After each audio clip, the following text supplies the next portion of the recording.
Principal काम जो है वो ये आपका बीएसपी है, प्रिंसिपल बीएसपी है। हमको बीएसपी से अनुकंपा चाहिए और किसी से नहीं चाहिए। वो दे रही है कि नहीं? सर इंसान की जान की कीमत इतनी सस्ती है, दे रही है कि नहीं बीएसपी? ये बताइए आप ठेकेदार से पूछो तो नौकरी नहीं देंगे ना। धन्यवाद।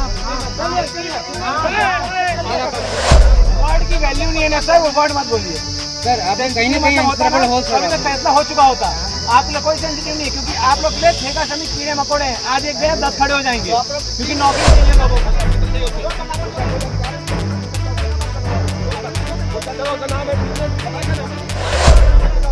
एक ठेकेदार को बीएसपी नहीं बुला पा रहा, इससे बड़ा और क्या हो सकता है? ये सारा सर बीएसपी और ठेकेदार दलाल है, पूरा दलाल है। देने आए हो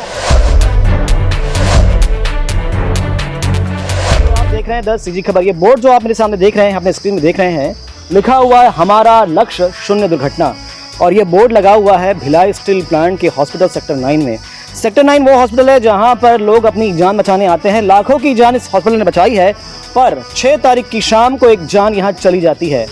पूरी बात को आपको विस्तार से बताते हैं। हुआ यूं था कि एक मजदूर अब्दुल सिंह, जो कि भिलाई स्टील प्लांट में ठेका श्रमिक के रूप में काम कर रहे थे सुजीत पाल नाम के ठेकेदार के पास में। सुजीत पाल भी भिलाई स्टील प्लांट में एक पेटी कॉन्ट्रैक्ट में काम कर रहे थे। इनका जो गेट पास बना हुआ था ये SMS 2 का बना था, पर किसी ज़रूरी काम के लिए ये आते हैं सेक्टर 9 अस्पताल में। और सेक्टर 9 अस्पताल में वो क्षेत्र भी हम आपको दिखाएंगे। यहाँ पर एक पैनल गिरता है और उस पैनल में दुर्घटना में इनकी मृत्यु हो जाती है। वो दृश्य इतना भयावह है, अभी भी वहाँ पर खून के छींटे दिख रहे हैं कि देखने वाला हतप्रभ रह जाएगा कि ये कैसी, कितनी विभत्स ये घटना हुई होगी। फिलहाल 6 तारीख को घटना होती है। 6 तारीख के बाद 7 तारीख चुनाव का दिन रहता है और आज 8 तारीख है। पर इन लगभग 2.5 दिनों में, 3 दिनों में भी प्रबंधन की ओर से किसी प्रकार की कोई पूछ परख नहीं होती। क्या इतनी सस्ती है मजदूर की जान? ये भिलाई स्टील प्लांट मौत की घाटी बन गया है और उनकी मौत भी हो जाती है, पर प्रशासन उनकी सुध नहीं लेता। क्या होगा इन मजदूरों का के लिए वहां काम करने जाते हैं और दुर्घटनाओं का शिकार हो जाते हैं। पूरी घटना को विस्तार समझते हैं। परिवार के लोग हमारे साथ में हैं, जानेंगे कि किस प्रकार का ये घटनाक्रम हुआ है और क्या ढांचे में परिवार फिर धरने पर बैठा हुआ है। ऐसा क्यों होता है कि प्रशासन इतना संवेदनहीन हो गया है कि हर बार दुर्घटनाओं के बाद परिवार को मृतक के साथ में बैठना पड़ता है धरने पर, तभी कुछ न कुछ हल निकलता है। कब प्रशासन सुध लेगा? प्रशासन चाहे वो भिलाई स्टील प्लांट का हो, चाहे वो शासकीय प्रशासन हो, कब सुध लेगा? ये तो सोचने वाली बात है। फिलहाल परिवार के लोग हमारे साथ में समझेंगे सारा विषय। जी, क्या नाम आपका? कृष्ण कुमार सिंह। कृष्ण कुमार जी, आप क्या हैं उनके बेटे हैं। क्या है पूरी घटना, क्या जानकारी आपके पास में है? 6 तारीख को शाम में उनके साथ काम करने आए, जो करते हैं वो आए और बस बोले कि उनका एक्सीडेंट हो गया सेक्टर 9 के पास, कॉफ़ी हाउस के पास, और मम्मी को लेके गए हॉस्पिटल। जब ये बात उन्होंने जानकारी आपको दी कि एक्सीडेंट हुआ है, पर ये बताया था क्या कि उनकी मृत्यु भी हो गई है? जी नहीं, कुछ नहीं बताया, बस बोला एक्सीडेंट हो गया है और ना सीरियस है ना कुछ नहीं बताया, बस लेके चल गए मम्मी को। फिर मम्मी गई वहाँ पे साइन के लिए, डॉक्टर बोले सीरियस है, साइन करवाए मम्मी से, फिर वापस आ गई मम्मी। अच्छा, तो जब आपको बताया गया सीरियस है तो क्या उस समय जीवित थे? मैं तो देखी नहीं, पर डॉक्टर बोले कि अभी हैं, लेकिन उनका उम्मीद नहीं है। ऐसा बोल दिया था उन्होंने? हाँ, कि पूरा नाक कान से पूरा खून ब्लड निकल गया है। आप उनको देख नहीं पाए थे उस समय? बिल्कुल नहीं देखे। 6 तारीख को ये घटना हुई, फिर मृत्यु की जानकारी आपको कब हुई? मुझे तो दूसरे दिन पता चला। 7 तारीख को 10 बजे के आसपास बताए। अच्छा। तो जब जानकारी आपको हुई उसके बाद से अभी तक ठेका प्रशासन, जो ठेकेदार था वो, या प्रशासन के लोग, कुछ लोगों ने आपसे संपर्क किया? कुछ नहीं, हम लोग इधर से भी कॉल लगा रहे थे, कोई नहीं उठाया। किसी का बंदा आ रहा था, किसी कोई उठा ही नहीं रहा था, कोई देखने तक नहीं आया था कि घर में क्या है क्या नहीं, कुछ नहीं आया, कोई नहीं आया था। परिवार में कितने लोग हैं आप लोग? बहुत लोग हैं, हम लोग मेन 3 लोग हैं, दीदी, मैं और मम्मी और पापा थे। तो अभी आप लोग यहाँ बैठे हुए हैं, क्या है आप लोगों की डिमांड, क्या मांगे हैं आप लोगों की? हमें BSP का परमानेंट जॉब चाहिए एक, और कुछ। जी, आपने देखा है, परिवार के सदस्य आप भी हैं, कैसे देखते हैं इस पूरी घटना को? और ठेकेदार ने अभी तक फ़ोन नहीं किया, क्या सोचते हैं? ठेकेदार तो अपना पल्ला झाड़ के चले गया। ऐसे में दुश्मन भी आता है झांकने के लिए, लेकिन वो बिल्कुल यहाँ तक इधर से भी फ़ोन लगा रहा है तो भी नहीं गया, ना एक बार पूछा कि हाँ तुम लोग जिए कि मरे, चाहे जो भी खोज खबर जितना भी उसको हो सकता है, कोई भी जाता है तो वो बिल्कुल देखने नहीं आया कि जी रहे हैं कि मर रहे हैं। छोटे छोटे 2 बच्चे हैं, एक कमाने का साधन बस उनका वही थे, इनके घर चलाने का पूरा जरिया उन्हीं से था। अब वही नहीं रहेंगे तो ये दोनों बच्चे कहाँ जाएंगे? इनका मुंह का निवाला तो भगवान छीन ही लिया। कम से कम जो भी प्रशासन से हो सके बने तो वो करिए। हमारे भाई को नौकरी की दे देते तो इन लोग का घर चल जाता। अब इसकी भी पढ़ाई लिखाई सब कुछ है, पढ़ाई के साथ साथ जीवन व्यापन करने के भी सुविधा रहते, वो सब है। तो इन लोग कैसे करेंगे? इनके आगे पीछे कोई है ही नहीं, दूसरा कमाने वाला है ही नहीं। कौन सी क्लास में पढ़ते हैं आप? मैं अभी 12th का एग्ज़ाम दिया हूँ। और बहन?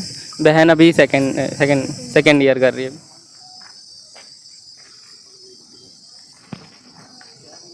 देखिए 6 तारीख को शाम को लाल बहादुर सिंह जो कि ठेका श्रमिक के तौर पे कार्यरत थे और जो ठेकेदार पास कंस्ट्रक्शन कंपनी के उनके यहाँ उन्होंने वो कार्य कर रहे थे। सेक्टर 9 में कार्य के दौरान उनकी आकस्मिक दुर्घटनाओं से मृत्यु हो गई थी। उनकी मृत्यु पर रिपोर्ट पर प्रकरण में मर्ग कायम किया गया था। मर्ग जांच के दौरान उनके जो परिजन थे वो असंतुष्ट थे और वो उनकी कुछ मांगे थी। उनकी मांगों के संदर्भ में बीएसपी के अधिकारीगण को और जो ठेकेदार थे मिस्टर पाल और मृतक पक्ष के लोगों को बुलाया गया था।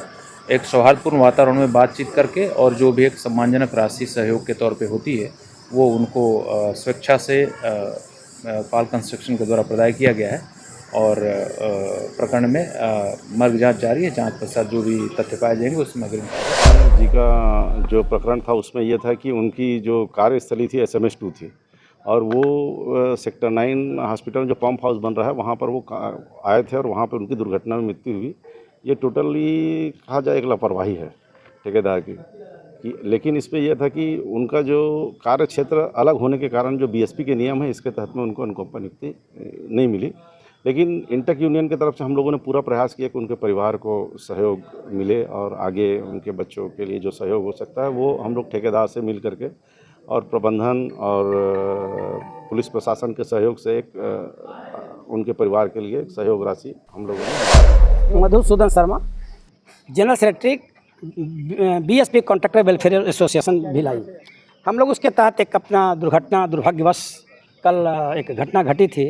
नाम उसका हाँ, उनको यहाँ CSP साहब के रूम में सौहार्दपूर्ण में वातावरण में बैठक हुई जिसमें BSP के यूनियन के भी साहू जी थे, हमारे एसोसिएशन के जो हैं साथ में 4-5 जैसे अपना इंद्रजीत सिंह जी, फरहत जी, हमारे दीप पाल जी और हाँ क्या नाम है हिमांशु शांति जी, सभी लोग एक साथ ये लोग सब ये थे और सभी लोगों का मकसद यही था कि किसी तरह से श्रमिक के बेचारे जो हुआ है दुखद घटना, भगवान न करे किसी के साथ हो, उनके परिवार को किस तरह से ऐसा राशि दी जाए जिससे कि उनके श्रीमती जी को और उनके बच्चों की पढ़ाई जो हो रही, जो शायद इंजीनियरिंग कॉलेज किसी में है, उनका किसी तरह का आक्षेप नहीं आए। हम लोगों ने एक साथ उनको लगभग 9 लाख रुपया भी दिया गया, सब मिला करके माने लमसम। और साथ ही साथ ठेकेदार ने हम लोगों ने जवाबदेही ली है कि ESI की जो फॉर्मेलिटीज़ है, पेंशन या और कोई तरह का उनका जो मिलता है और जो कुछ पेमेंट है, वो सारी कार्यवाही में जिसमें मृतक के पत्नी परिवार के तरफ से किसी भी तरह की राशि कोई खर्च नहीं की जाएगी। जो भी खर्च की जाएगी वो ठेकेदार अपनी तरफ से खर्च करके ये प्रयास किया जाएगा कितना जल्दी से जल्दी हो। हम लोग कोशिश करेंगे कि जितना हो, फॉर्मेलिटी में कुछ समय लगेगा, 1-2 के अंदर में किया जाएगा। साथ ही साथ ये जो हम लोगों ने 3 पॉइंट रखा है, इसके बाद ये लिखा है कि अब इस संबंध में किसी तरह का कोई भी किसी तरह का डिमांड अब परिवार के तरफ से, मृतक के परिवार के तरफ से या किसी यूनियन की तरफ से ठेकेदार को नहीं किया जाएगा। ये आपस में समझौता हुआ है जिसका चेक के द्वारा अभी तत्काल भुगतान किया जा रहा है। उनके फ्यूनरल के लिए, अंत्येष्टि के लिए 50,000 रुपया भी दिया जा रहा है और मैं इसके लिए सभी लोग जो हैं सबको धन्यवाद देता हूं। साथ ही साथ आप लोगों का भी धन्यवाद कि मीडिया भी एक साथ है, जो भिलाई के जो जिस तरह जागरूक नागरिक हैं उसी तरह के भिलाई के जागरूक मीडिया भी हैं जो आप लोग हर मौके पर उपस्थित रहते हैं। सारा घटनाक्रम अंत जाकर लगभग 9 लाख रुपए की राशि की स्वीकृति ठेकेदार द्वारा हुई है और इसके अलावा मृतक परिवार के बच्चों की पढ़ाई का खर्चा उठाने की बात भी कही गई है। इस प्रकार की घटना और ना हो तो कहीं ना कहीं भिलाई स्टील प्लांट प्रशासन को ध्यान देने की आवश्यकता है और कहीं ना कहीं इस बात की कमी है कि अगर कोई दुर्घटना हो जाती है तो इतनी देर ना हो। आज लगभग 3 दिन होने आ रहा है और शव यूं ही रखा हुआ है, उनका अंतिम संस्कार नहीं हुआ है। इस प्रकार की घटना का दोहराव ना हो इसके लिए प्रशासन ध्यान दें। बने रहें द CG खबर के साथ। धन्यवाद।